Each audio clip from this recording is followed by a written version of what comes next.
हरि ओम। अखंडमंडलाकारं व्याप्तं येन चराचरं तत्पदं दर्शितं येन तस्मै श्रीगुरुवे नमः। ओम। पुढे पाहता सर्व ही कोंदलेसे, अभाग्यास हे दृश्य पाषाण भास। अभावे कदा पुण्यगाठी पडेना, जुने ठेवणे मीपणे आकळेना।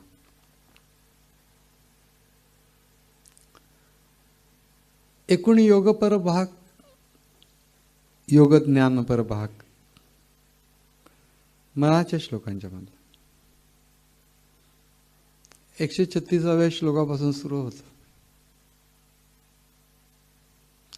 सुरुवातीला सूचना, उद्देश हे सगळं सांगितलंय. गणाधीश जो ईश सर्व गुणांचा, मूळ आरंभ जो निर्गुणाचा, नमो शारदा मूळ चत्वार वाचा, गमू पंथ अनंत या राघवाचा.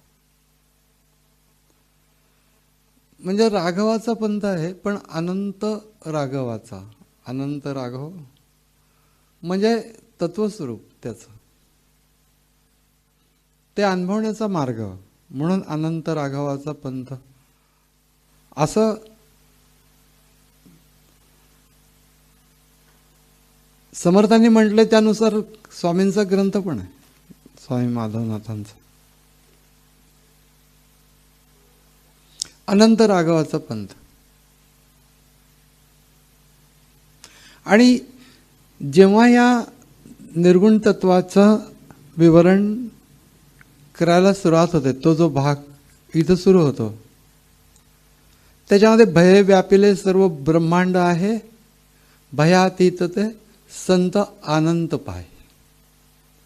म्हणजे अनंत राघवाचा पंथ याच्यापासून त्याची सुरुवात आहे मनाच्या श्लोकाच्या पहिल्या श्लोकामध्ये. आणि त्याच्यानंतर जिथून त्याचा जो हा उद्देश आहे की अनंत राघवाची ओळख झाली पाहिजे, त्याचा अनुभवाचा मार्ग स्पष्ट झाला पाहिजे, ती जिथपासून सुरुवात होते त्याच्या पहिल्याच श्लोकामध्ये भयातीत ते संत आनंद पाहे. तो अनंत शब्द हा तिथे आणि इथे दोन्ही ठिकाणी तोच.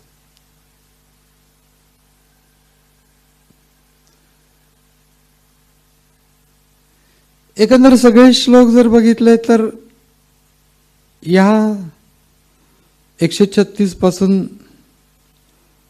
सगळ्या श्लोकांच्या मध्ये भय व्यापिले सर्व ब्रह्मांड आहे, भयातीत ते संत आनंद पाहे. तया पाहता द्वैत काही दिसेना, भय मानसी सर्वताही असेना. म्हणजे अद्वैत तत्वबोध सांगायला सुरुवात केलेली. पहिल्यांदा सगळे सगुण उपासना सांगितले, रामनामाचं महत्व सांगितलं. ते काही याच्यामुळे बिघडत नाही.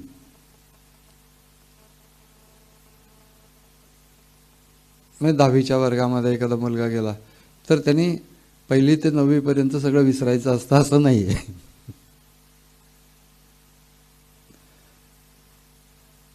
म्हणजे सगळं ते बरोबरच असतं, ते सोडायला लागतं अशातला भाग नाहीये. जे की आपण कॉलेजमध्ये गेलो सगळं शाळेतलं सगळं विसरून जाता, असं कसं विसरता येईल? आणि विसरलं तर मग पुढे कसं जाता येईल हा पण प्रश्नच आहे. म्हणून ही गोष्ट आहे की ज्याच्यामध्ये जीवा श्रेष्ठ ते स्पष्ट सांगून गेले. परी जीव अज्ञान तैसेची ठेले. स्पष्ट सांगितलेला आहे हा मार्ग श्रेष्ठ पुरुष, संत पुरुष, योगज्ञानी पुरुषांना. देहबुद्धीचे कर्म खोटे टळे ना, जुने ठेवणे मीपणे आकळे. त्याच्यानंतर भ्रमे नाडळे वित्त ते गुप्त झाले, जीवात जन्म दारिद्र्य टाकून आले. देहबुद्धीचा निश्चय ज्या टळेना, जुने ठेवणे मीपणे आकळेना. इथपर्यंत सांगून झाल्यानंतर पुढे पाहता सर्व ही कोंदलेस. अभाग्यास हे दृश्य पाषाण भास. म्हणजे ज्या व्यक्तीच्या भाग्यातच नाहीये हे की त्याचा अनुभव घेणे, सगळं काही आहे, सगळीकडे आहे. समर्थांनी असं म्हटलेलं आहे की तुळवटीत धन ठेवलेलं आहे, भिंतीमध्ये धन ठेवलेलं आहे, पूर्ण एकच श्रीमंत माणूस, आणि त्याचा जो वारस असतो त्याला काही माहिती नसतं आणि तो भीक मागत फिरतो.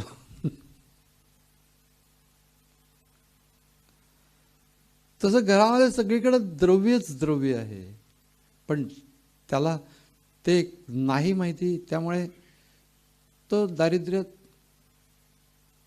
जीवन कंठत असतो.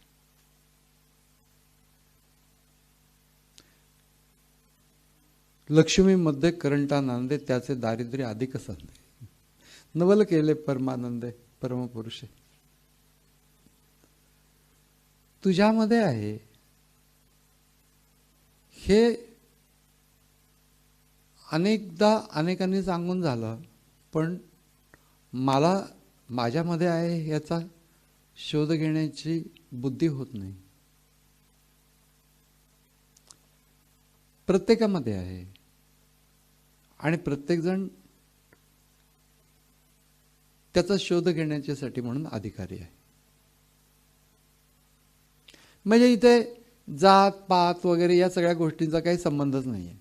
इथे स्वच्छ आहे की तुम्ही माणूस आहात आणि वेद घेण्याची तुमची क्षमता आहे, तर सूक्ष्म तत्वाचा आत्मतत्वाचा वेद घ्या, असं आव्हान आहे.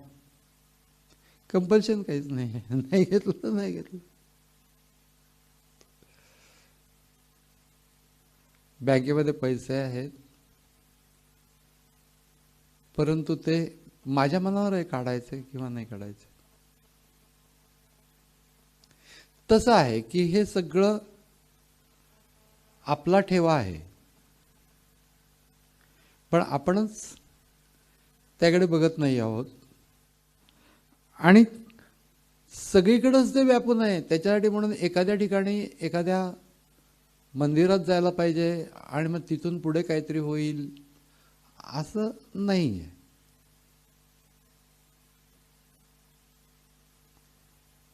संत चरित्रांच्या मध्ये अनेक गोष्टी आलेल्या असतात आणि त्या अनेक गोष्टींच्या मध्ये कधी कधी अशा प्रकारच्या पण प्रसंगांचा उल्लेख असतो की जसे समर्थ रामाच्या अनुग्रह मिळत नाही म्हटल्यानंतर रामाच्या मारुतीच्या देवळामध्ये गेले आणि मग त्या ठिकाणी त्यांनी करुणा भागली आणि त्यांना तिथं अनुग्रह प्राप्त झाला रामाचा. प्रत्येकाच्या जीवनामध्ये हे काही गोष्ट येईल किंवा या गोष्टीचं काही अनुकरण करावं किंवा बाबा पहाटे जाऊन बस. कितव्या वर्षी ते 8 वर्ष पण पूर्ण झालेली नव्हती आणि त्यांचे मोठे बंधू होते ते 8 वर्षाचे होते की ज्यावेळेला त्यांना अनुग्रह प्राप्त झाला आणि त्यांना अधिकार पण प्राप्त झाला दीक्षा देण्याचा. तर समर्थांचं म्हणणं होतं की मला आत्ताच पाहिजे आहे अनुग्रह. तर मोठ्या बंधूंनी नाही म्हणून सांगितलं, नाही आता नाही, अजून तुझं वय नाही आहे. म्हणून हट्ट करून रामाच्या देवळामध्ये जाऊन मारुतीच्या देवळामध्ये जाऊन तिथे धरणं धरलं आणि मग तिथे त्यांना मग आपण पण करावं असं वाटतं, पण आता आपलं वय खूप पुढे गेलं ना. किती 6व्या-7व्या वर्षी त्यांना ही प्रेरणा झाली. म्हणजे त्यांच्या प्रसंगांची आपल्या जीवनाची तुलनाच करता कामा नये. हे अवतारी पुरुष होते, त्यांनी सांगितलं काय आहे हे बघावं आणि त्यानुसार आपण चालायला पाहिजे. त्याच्यामध्ये हे सांगतात की पुढे पाहता सर्वही कोंदलसे, हा बोध देत आहेत की अरे सगळीकडेच आहे ते तत्व व्यापून. पण जो अभागी असतो त्याला असं वाटतं की एखाद्या मूर्तीमध्ये आहे,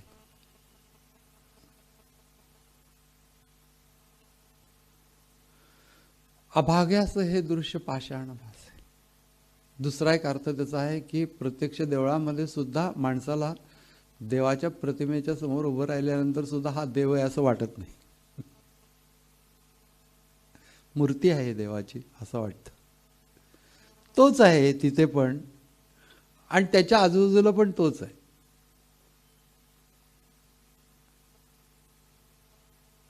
कासयाने पूजा करू केशी राजा, संदेह हाची माझा फेडी आता. उदके नाणू तरी स्वरूप ते तुझे, तेथे काय माझे वेचे देवा. गंधाचा सुगंध पुष्पाचा परिमळ, तेथे मी दुर्बळ काय करू. यातलं मी काही निर्माण केलेलं नाही. वाहू दक्षिणा तरी धातू नारायण, ब्रह्मतेचे अन्न नाही तुझे.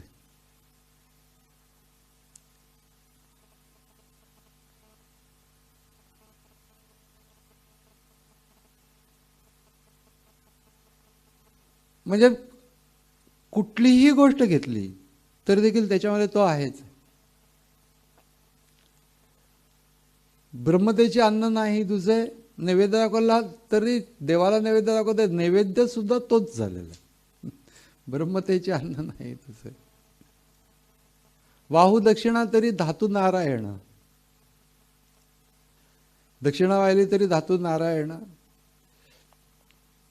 असं प्रत्येक गोष्टीमध्ये तुका म्हणे मज अवघे तुझे नाव. धूप दीप रामकृष्ण हरी. रामकृष्ण हरी हे जसं तुझं नाव आहे तसं धूप दीप हे पण तुझंच नाव आहे आणि तुझंच रूप आहे. तीर्थ विठ्ठल, क्षेत्र विठ्ठल, देव विठ्ठल, देव पूजा विठ्ठल. याच्यामध्ये हा बोध आलेला आहे की प्रत्येक गोष्ट, पण एकदम हा बोध होत नाही म्हणून चॅनलायझेशन ऑफ माइंड वेगळ्या वेगळ्या प्रकाराने इथं आहे, इथं आहे, इथं आहे, या मूर्तीत आहे. पण अतिशय अभागी असेल तर मूर्तीत पण त्याला देव दिसत नाही. त्याला वाटतं की काय पाषाणाची मूर्ती. म्हणजे शहाणे झालेले असतात ना लोक, त्यामुळे त्या शहाणपणामध्ये त्यांना भाव हारून बसतात.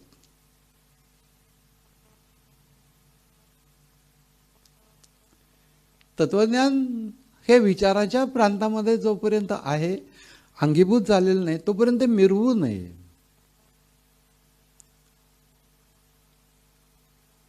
नाही तर फक्त जगाला शहाणपणा शिकवणं की काय नाही, त्याच्यामध्ये काय आहे, धातू तर आहे,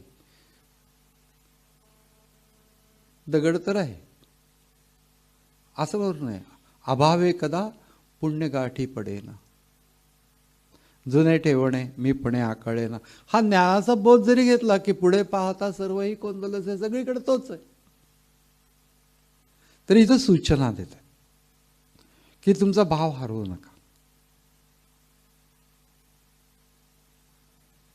नाही तर मग काय होतं की तत्वज्ञानाचा विचार म्हटल्यानंतर कुठेही एका ठिकाणी मन एकाग्रच होत नाही आहे, अशी स्थिती निर्माण होऊ शकते.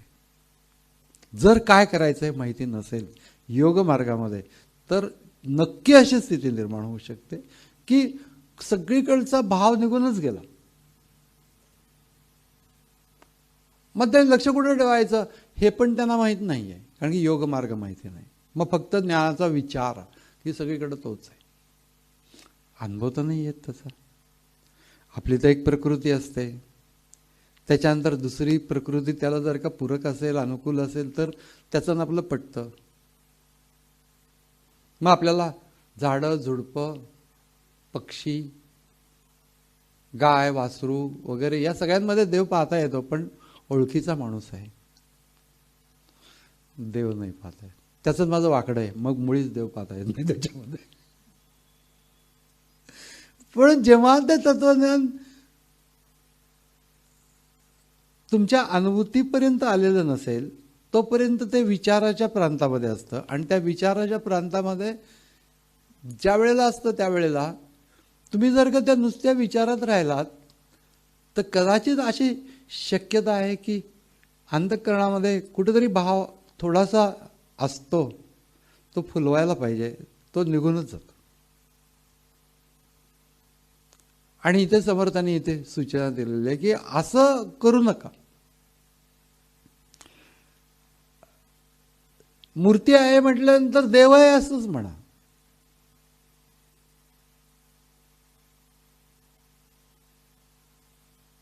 रामाच्या मूर्तीला नैवेद्य दाखवून येतो असं म्हणू नका. रामाला नैवेद्य दाखवतो, रामाला नमस्कार करतो असं म्हणा. समर्थाने तर कमाल केली, कारण की त्या काळामध्ये त्यांच्या एकमेकांना ज्या वेळेला भेटत असत त्यावेळेला मोगली पद्धतीने सलाम आलेकुम आलेकुम सलाम वगैरे असं म्हणत असत. तर हे आपले लोक पण तसंच करायला लागले. त्या काळामधली गोष्ट आहे की जिथे मोगलांचा खूप मोठा अंमल होता संबंध भारतावर. तर शिवाजीराजांनी स्वराज्य संस्थापना केल्यानंतर मग त्या प्रयत्नात ते होते आणि मोठ्या प्रमाणावरती केली पण होती. आणि समर्थांना गुरुस्थानी तर होतेच समर्थ त्यांच्या. तर एकदा शिवाजीराजांनी त्यांना विचारलं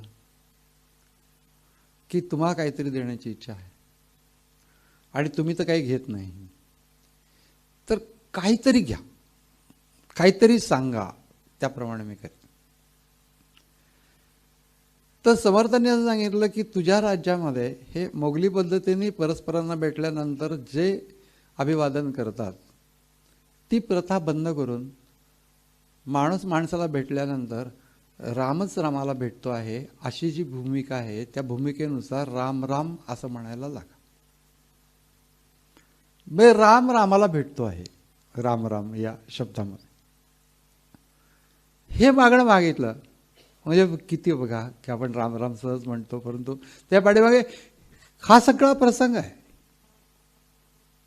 की रामच रामाला भेटतो. अशी प्रथा समर्थांनी शिवाजीराजांना सांगून सुरुवात झाली. राम राम.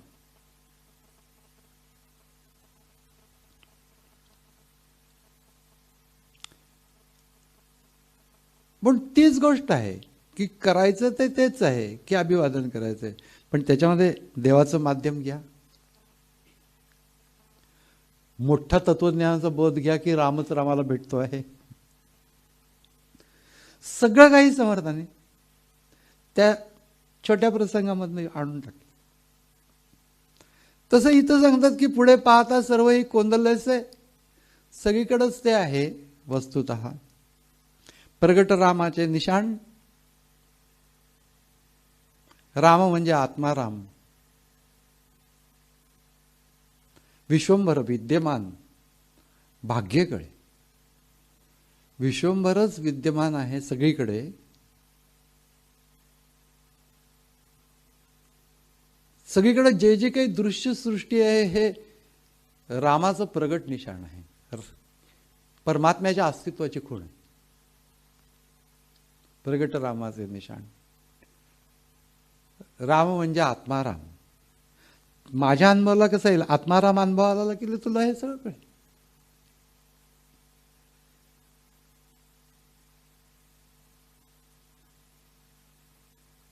आत्माराम ज्ञानघन सच्चित विश्वंभर विद्यमान आत्माराम ज्ञानघन, ज्ञानाचं मूर्तिमंत स्वरूप,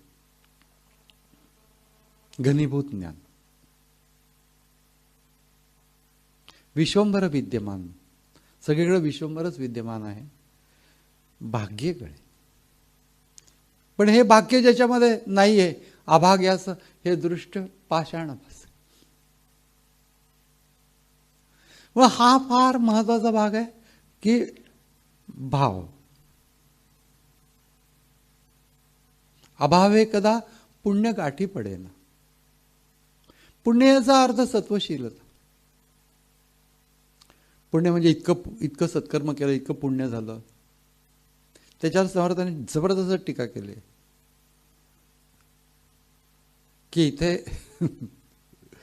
इथे जे देव त्याच्या 1000 पट तिकडे स्वर्गात मिळतं वगैरे अशा प्रकारच्या कल्पना. तर ते म्हटलं की कुणाला तरी एक भाकरीचा तुकडा घातला आणि मनामध्ये विचार करतो की आता माझे 1000 तुकडे झाले असतील तिकडे. म्हणजे नोंद. टीका जेव्हा करतात त्यावेळेस संत जबरदस्त टीका करतात. आता माझे 1000 तुकडे तिकडे झाले असेल, पण सगळे तुकडेच, पूर्ण काहीच नाही. हे पण त्याच्यामध्ये आहे.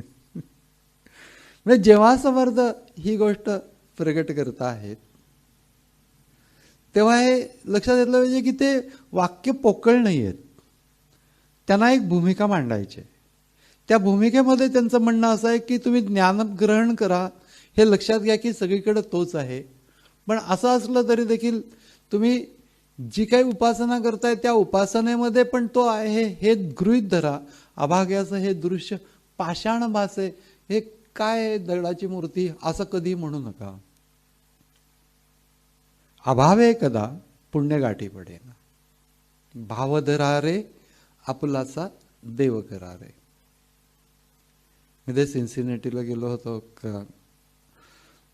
नीताताई आहेत आपल्या, त्यांची बहीण नीला, तिकडे ते राहतात सिन्सिनेटीला. आणि त्याची आई अगदी 1-2 दिवसात जाणार अशा स्थितीत होती. त्यांना भेटायला गेलो. तिथं गेलो तर त्या ह्याच्यामध्ये सुद्धा त्या बाईचा उत्साह होता. भाव धरा रे आपुलाचा देव करा रे, सगळं म्हणून दाखवलं त्यांनी. इतक्या उत्साहात होत्या. म्हणजे भाव असला जर माणसाचा तर अखेरपर्यंत त्याचा उत्साह कसा राहतो त्याचं ते प्रत्यक्ष उदाहरण होतं. की अशा बेडवरती, डेथ बेडवरतीच होत्या त्या. म्हणजे 2-3 दिवसात त्या गेल्याच. म्हणजे पण उत्साहाने मला ते म्हणून दाखवलं त्यांनी. भाव धरा रे शिवदिन केसरी त्यांचं.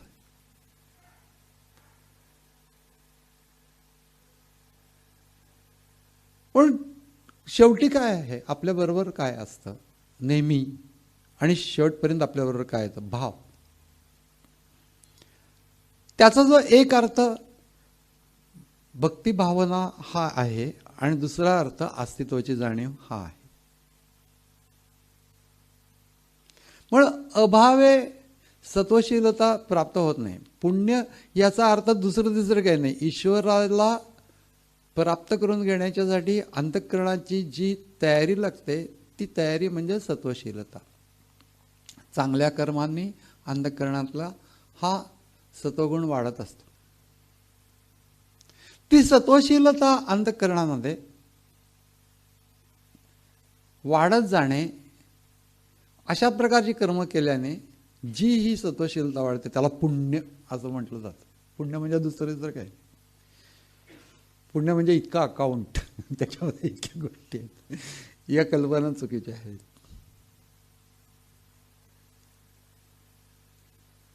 सगळा चित्रगुप्त हिशोब ठेवतो. संस्कारात्मक असतं ते. कुठं तो हिशोब ठेवतो, गुप्तपणाने चित्र काढून ठेवतो अंतःकरणावरती केल्याच, म्हणून तो चित्रगुप्त. जो काही संस्कार झालेला असेल त्या संस्कारानुसार मग पुढची तुमची एकंदर गती काय ते ठरतं. आणि त्यानुसार म्हणून पुण्य ही गोष्ट आहे ती चुकीची कल्पना याच्यातला भाग नाही, पण त्याचं मर्म लक्षात घेतलं पाहिजे की सत्वशीलता ज्यामुळे आपण ईश्वर प्राप्तीला योग्य होतो. अशा प्रकारची अंतःकरणाची घडण ज्या ज्या कर्मांनी होते त्या त्या कर्मांनी आपल्याला पुण्य मिळतं. म्हणजे ही सत्वशीलतेमध्ये वाढ होते.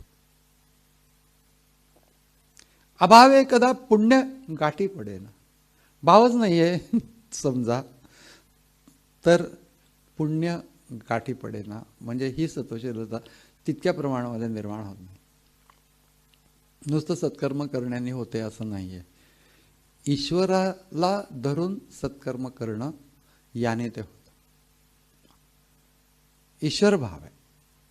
नुसतं दान दिलं पण अतिथी देवो भव म्हणून दान दिलं याच्यामध्ये खूप फरक आहे. अभावे कदा पुण्य गाठी पडेना, जुने ठेवणे परमात्मा स्वरूप हे अनादी आहे म्हणून त्याला जुने ठेवणे असं म्हटलंय. मीपणे आकळेना, मीपणा याचा अर्थ अहंकार असा नव्हे. जो आपण किती मीपणा आहे त्या माणसामध्ये, मी अमुक आहे, मी तमुक आहे, हे तर अगदीच त्याज्य आहे. पण ज्यावेळेला मीपणा हा ईश्वरप्राप्तीच्या मध्ये येतो, तो मीपणा म्हणजे मी देह अशा भूमिकेमधनं असलेला जो मीपणा. म्हणून समर्थांनी मी आणि मीपणा या दोन गोष्टी वेगळ्या केलेल्या. मीपणा म्हणजे पर्सनॅलिटी सेल्फ, तोच मी आहे अशा प्रकारची आपली भूमिका असतेच, म्हणजे त्याच्यात काही शंका नाही. मग मीपणा हा प्रत्येकाजवळ असतो, पण तो थोडा थोडा बाजूला करायला पाहिजे आणि मूळ अस्तित्वाचा वेध घ्यायला पाहिजे माझ्या स्वतःच्या. कारण की पर्सनॅलिटी सेल्फचं वेध घेऊन काय करायचं, कारण की त्यालाच धरून आपण व्यवहार करत असतो मीपणा. म्हणून इथं पुन्हा पुन्हा सांगितलंय आणि प्रत्येक वेळेला एक्सप्लेन करण्याचं कारण असं आहे की हीच तर गोष्ट आहे की मध्ये येणारी, की पर्सनॅलिटी सेल्फ म्हणजेच ट्रू सेल्फ असं नसून त्याला जो प्रकाशित करतो. माझं सगळं व्यक्तिमत्व कशाने प्रकाशित होतं, माझ्या अस्तित्वाने प्रकाशित होतं. माझं अस्तित्व नसेल तर व्यक्तिमत्व कसलं. अस्तित्वाच्या जाणीवेने व्यक्तिमत्व प्रकाशित होतं. त्या अस्तित्वाची जाणीव आणि ती स्वतत्वाला धरून असणे, हा जो मी आहे तो मी आणि तशी नसणे आणि देहाला धरून असणे, हा मीपणा, देह आणि व्यक्तिमत्व. म्हणजे देह, मन, बुद्धी आणि व्यक्तिमत्व त्याच्यातनं घडलेलं हा मी आपण व्यवहारात तसाच वापरत असतो आणि तसाच वापरणं भागच आहे, तो आपल्याला सोडता येत नाही. पण नुसतंच तुम्ही तो जर धरून राहिलात आणि खऱ्या मीच्या मूळ स्वरूपाचा वेध घेतला नाहीत तर मग तुमच्या हाती लागलं नाही काही, असं त्याचा अर्थ होतो. म्हणून मीपणाने हे जुनं ठेवणं, मग मी विद्वान आहे, मी सतत शास्त्र ग्रंथामध्ये असतो, असा अनेक प्रकारचे मीचे आविष्कार असतात. पण हे सगळं असून तत्वस्वरूप आहे. हा विचार नुसता असून उपयोग नाही, प्रत्यक्षतः त्याचा वेध घ्यायला पाहिजे मी. म्हणून रमण महर्षींचं सगळं तत्वज्ञान याच्यावर उभं आहे, find out who am I. स्वचा वेध घेणे थोडक्यात म्हणजे सोपं, त्याला स्वरूपानुसंधान असं म्हणतात. सकळ धर्मा माझी धर्म, स्वरूपी राहणे हा स्वधर्म. हेची जाणीचे मुख्य वर्म साधू लक्षणाचे, ही मुख्य गोष्ट आहे समर्थाने घेतलं. आणि दुर्दैवाची गोष्ट म्हणजे अगदी समर्थ संप्रदायामध्ये सुद्धा प्रचलित नाही फार, की हे नक्की काय करायचं, ते काय करणार.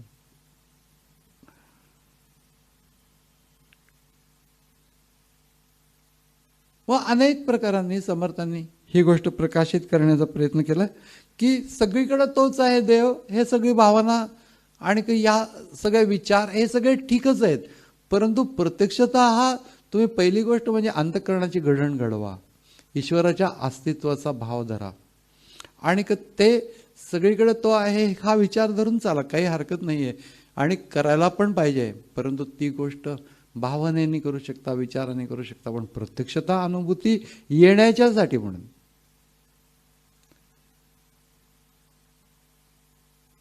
भाव अस्तित्व धरायला पाहिजे. भावनेने करा, ज्या काही गोष्टी कराल त्या, साधा नमस्कार सुद्धा पूर्ण भावनेने करा, तो तिथं आहे या भावनेने करा. अस्तित्वाची जाणीव जर का नसेल तर त्या केलेल्या नमस्काराला एक कोरडेपणा असतो. अस्तित्वाची जाणीव, मी देव त्याला नमस्कार करतो असे स्वच्छ अशी सहसा नसते, पाहायला मिळत नाही. स्वच्छ ठेवावे. आपण क्वचित कधीतरी कुठं देवळात गेलो, कुठे गेलो, आपण आपल्या ज्ञानाचा शहाणपणा घेऊन जाऊ नये, आपण अगदी नम्रपणाने जावं. नमस्कार करताना ईश्वराला नमस्कार करतो आहोत या भावनेने नमस्कार. जे जे काय करतो आहोत ते सगळं भाव म्हणजे एक बाजूला भक्ती भावना आणि दुसऱ्या बाजूला अस्तित्वाची जाणीव, या दोन्ही अर्थाने भाव धरारे, आपुलासा देव करारे. आणि हा जो काही भाव आहे, अभावे कदा पुण्य गाठी पडेना, म्हणजे सत्वशीलता पुरेशी निर्माण होत नाही की जी सत्वगुणे भगवत भक्ती, सत्वगुणे ज्ञानप्राप्ती, सत्वगुणे सायुज्यता मुक्ती याविषयी संदेह नाही. त्यामुळे सत्वशीलता वाढवणे हेच पुण्य, दुसरं काही पुण्य नाही. अभावे कदा पुण्य गाठी पडेना, जुने ठेवणे, हे जे परमात्मा स्वरूप आहे, आपलं मूळ स्वरूप जुने ठेवणे. मी जर सतत व्यक्तिमत्वावरतीच राहिलो, त्या पर्सनॅलिटी सेल्फलाच धरून सतत राहिलो, राहतोच आपण, राहू नये अशातला भाग नाही, पण थोडा वेळ मूळ मीचा तर वेध घेशील. हळूहळू तुला सर्व काळपर्यंत मूळ स्वरूपाची जाणीव राहील, पण त्याची कुठेतरी सुरुवात तर करायला पाहिजे. 5-10 मिनटं शांत बसणे, 5-10 मिनटं स्ववरती अवधान केंद्रित करणे, हळूहळू आपल्याला ती जाणीव पकडता यायला लागते. आणि मग आपण कुठेही वावरत असलो तरी झटकन त्या जाणीवेवरती जाण्याची सवय करून जर का घ्यायला लागलो तर मग आपल्या जवळ राहतं ते. मी तत्वज्ञान कुठेतरी आहे, आपण कुठेतरी आहोत, अशी जी परिस्थिती आहे, ती परिस्थिती जर का आम्हाला बदलायची असेल तर स्वच्या जाणीवेवरती प्रत्यक्ष ध्यान कालामध्ये आणि इतर काळामध्ये दृढ ती ध्यान कालामध्ये होते, ही गोष्ट खरी आहे. कारण की इतका शांतपणा नसतोच इतर वेळेला. ध्यान काळामध्ये सुद्धा वृत्तींची गडबड असते, पण ती हळूहळू शांत करणे, हळूहळू स्वतत्वावरती अटेन्शन फोकस करणे, लक्ष केंद्रित करणे, अवधान केंद्रित करणे, असं करता करता करता आम्हाला ती नॅक कळते सेल्फवरती राहण्याची. नाही तर मग सगळे शब्द आहेत, सगळं रमण महर्षी अख्खं वाचून पाठ करून ठेवलं तरी काही मला त्याचा उपयोग नाही. मी स्वतः त्याचा वेध घ्यायलाच लागेल. म्हणून भाव म्हणजे अस्तित्व धरून राहणं आणि भावना धरून राहणं, या दोन्ही गोष्टींनी मिळून इथं सांगितलंय. अभावे कदा पुण्य गाठी पडेना, जुने ठेवणे मीपणे आकळेना. दिसायला लहानच अभंग आहेत, पण त्यामध्ये इतका काही अशा सूत्ररूप आहेत, असा बोध भरून राहिलेला आहे. म्हणून मनोबोध असं म्हटलं जातं मनाच्या श्लोकांना. आणि खरोखरीच मनोबोध आहे, मनाला बोध केलेला आहे की असं कर, असं कर, असं कर, असं कर. पण ते सुद्धा कळायला इतक्या सोप्या शब्दात सांगितलं असलं तरी सुद्धा ते तत्व जाणणं इतकं सोपं नाही आहे. त्यामुळे ते लिटरेचर सुद्धा विवरण करून घेतलं पाहिजे की यांना नक्की म्हणायचं काय आहे. नाही तर माझ्या श्लोकाच्या पाठांतराच्या स्पर्धा लहानपणापासून आम्ही केलेल्या आहे. मग तसं करणं हे सुद्धा योग्यच आहे, पण असं असलं तरी सुद्धा केव्हा तरी याच्यामध्ये हा जो गूढ अर्थ आहे, विशेष करून त्यांनी सूत्रमय पद्धतीने हा परमात्मा तत्वाचा वेध कसा करता येईल हे सांगितलेलं आहे, विशेष करून हा शेवटच्या भागामध्ये. म्हणून पहिला जो भाग आहे मनाच्या श्लोकाचा वागणुकीच्या संबंधामध्ये आहे की कसं वागावं. जनी निंद्यते सर्व सोडून द्यावे, जनी वंद्यते सर्व भावे करावे, हे सगळं पहिल्यापासून आहे. त्याच्यानंतर रामाची उपासना, रामावरचं प्रेम, त्यांची स्वतःचं उपास्य दैवत होतं, त्यानुसार त्यांनी ते रामाच्यावरती सांगितलं. दुसरं कोणी असलं तर विष्णूच्या वरती सांगेल, कृष्णावरती सांगेल, काही असेल, पण सगुण आधाराला आवश्यक असते. सगुणाचे नि आधारे, निर्गुण पाविजे निर्धारे, सारासार विचारे संत संगे. समर्थानेच म्हटलंय सगुणाचा आधार घ्यायला लागतो. म्हणून इथे जो भाव हा शब्द आला, अभावे कदा पुण्य गाठी पडेना, त्याच्यामधला जो भाव आहे तो भावना आणि अस्तित्वाची जाणीव.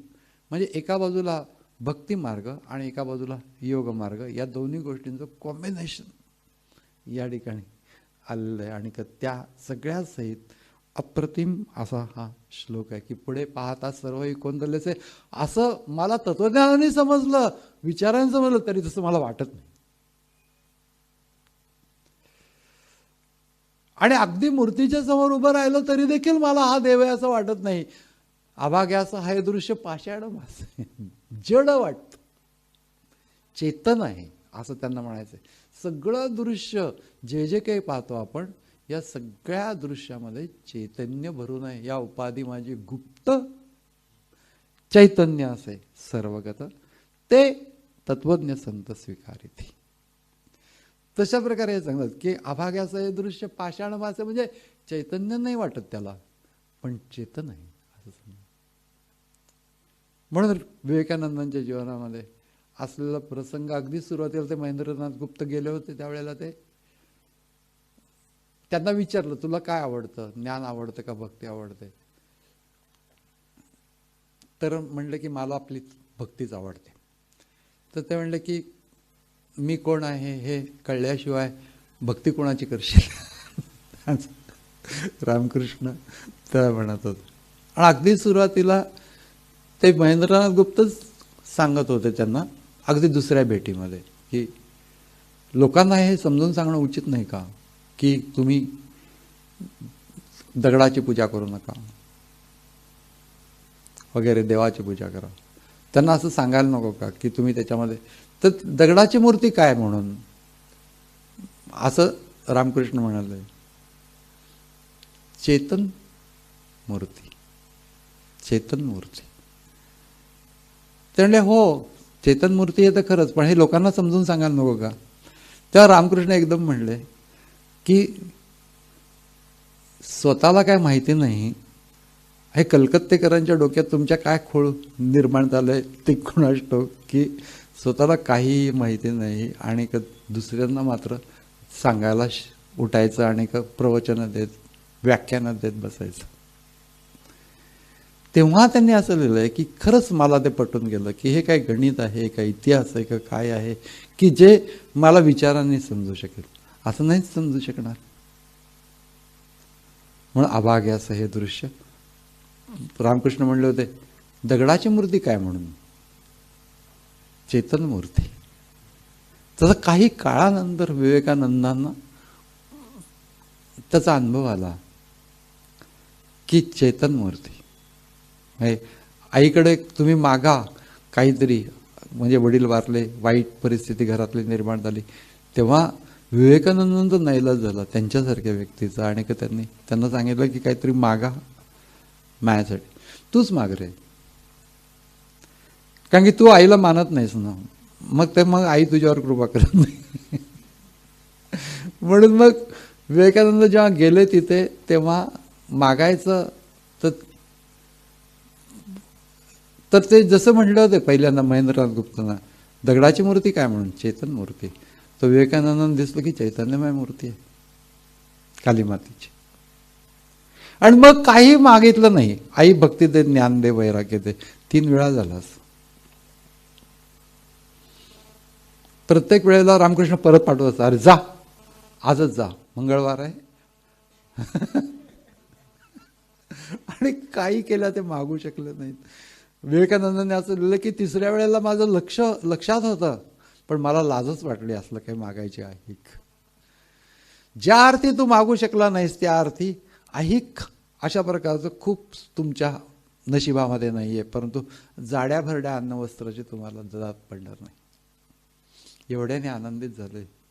आणि तेव्हापासून हा जो त्यांच्यामध्ये असलेला जो विकल्प होता की मूर्ती वगैरे या भानगडीत आपण पडायचं नाही. आपण म्हणजे पहिल्यांदा ब्राह्मण समाजात होते ना, त्यावेळेस सगळेच तिथं विद्वान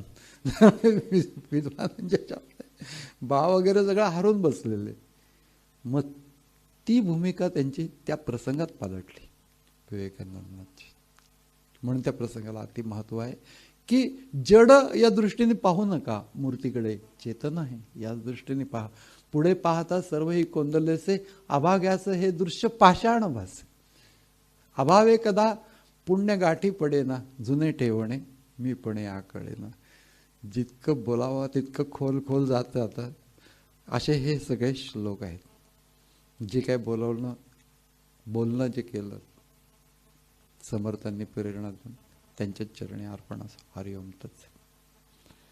सदा सर्वदा योग तुझा घडावा, तुझे कारणे देह माझा पडावा, उपेक्षू नको गुणवंता अनंता, रघुनायका मागणेची आता, उपासनेला दृढ चालवावे, भूदेव संतांचे सदा नमावे, सत्कर्मयोगे वय घालवावे, सर्वांमुखे मंगल बोलवावे. जय जय रघुवीर समर्थ.